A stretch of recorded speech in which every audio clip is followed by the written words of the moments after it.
So 2 issues to cover this week. The first is a 100% increase in account takeovers of Microsoft 365 using Evil Proxy phishing as a service tool.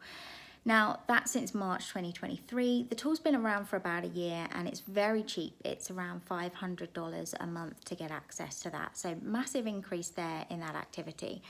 And attackers are increasingly using Cloudflare tunnels as a way to hide their activity and to bypass firewalls. So interesting update on that too.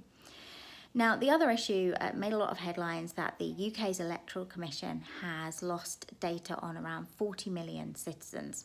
And also making the headlines in the last week are 2 different data breaches affecting the police service of Northern Ireland. Now, one of those data breaches leaked details of every single officer, including the intelligence officers and where they're stationed. So obviously putting those police officers at significant risk, particularly given that the threat level against them was already raised just a few months ago. So we've seen a lot in the news about the Electoral Commission data saying a lot of this is already out there, it's already available, there's not a lot you can do with it, should we even be worried? And well, right in this moment, it's pretty obvious that the police officer data is more risky and actually has a real world impact.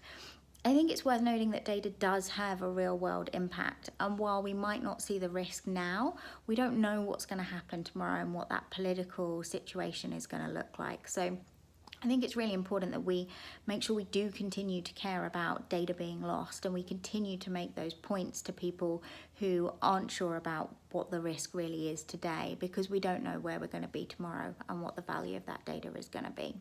So those are the 2 issues that I wanted to cover. As always, you can see more in the Orpheus newsletter. You can sign up for that on the Orpheus website, and still the LinkedIn learning course about threat intelligence is just a few weeks old, so would love for you guys to check that out and let me know what your feedback is on the course.